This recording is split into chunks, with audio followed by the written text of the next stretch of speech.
Abot kamay na me time ang ganap ni Jillian Ward na well-rested at ready na ulit sumabak sa trabaho after ng success ng Abot Kamay na Pangarap. From portraying Doc Annalyn, may bagong project ang star of the new gen na parehong first time para kay Jill. Makichika kay Nelson Canlas. Anak, ano to?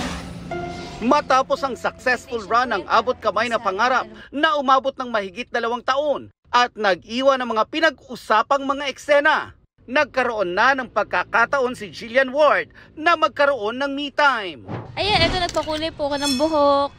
Tapos medyo mas busy po ako ngayon sa ibang mga bagay. Like nagda-dance class po ako, nagpa-firing ulit ako, yung mga ganun po.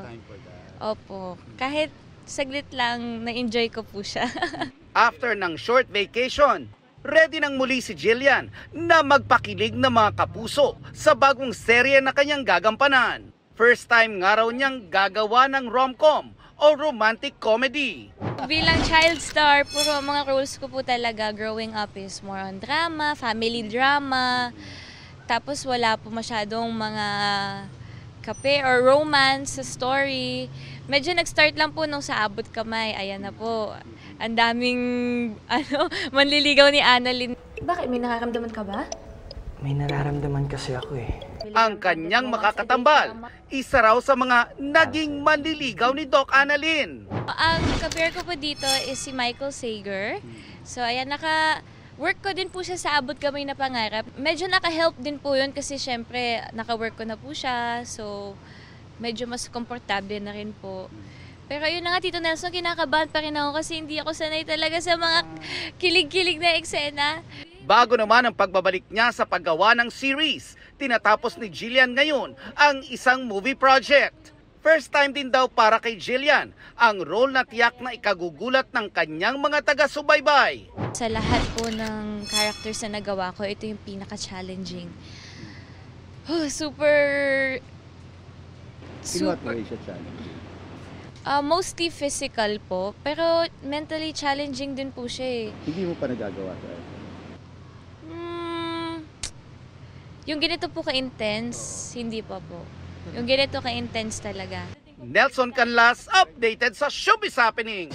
Di lang sa Pilipinas ramdam ang Hello Love Again fever, kundi pati sa box office around the globe. Hello Achievements! After maging highest-grossing Pinoy movie of all time na may more than 1 billion pesos nakita sa box office. Nag-number 1 rin ang collab movie ng Star Cinema at GMA Pictures sa United Arab Emirates. Nabot naman ang pelikula ang number 2 spot sa box office ng Canada, New Zealand, Qatar at Bahrain. Peaked at number 3 din ang storya ni Joy and Ethan sa Oman.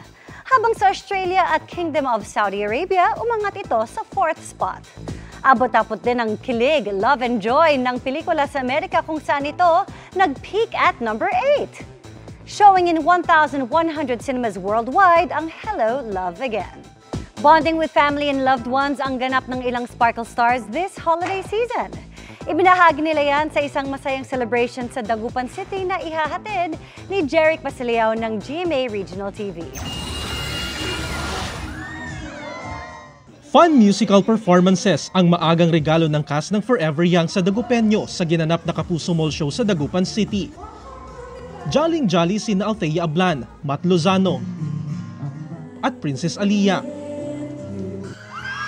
Mataas na energy ng crowd naman ang sumalubong sa cast ng Pulang Araw na sina Jay Ortega at Ryu Nagatsuka na super game na hinarana ang fans. Hindi rin nagpahuli sa kasiyahan ang isa sa mga abangang cast ng member ng upcoming Kapuso series na prinsesa ng City Jail na si Will Ashley. Habang nagsilbing host naman si Cheska Fausto. At dahil malapit na ang Kapaskuhan, ano naman kaya ang kanilang holiday ganap? As a beach girl, yeah.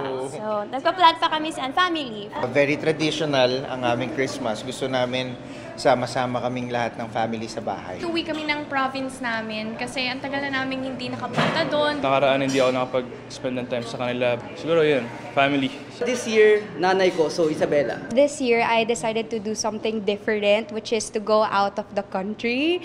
Pero ngayon parang nagtatanong nga sa akin yung mami ko gusto rin niya mag-out of the country. Mula sa GMA Regional TV at GMA Integrated News, Jarek Pasilyao, nakatutok 24 oras.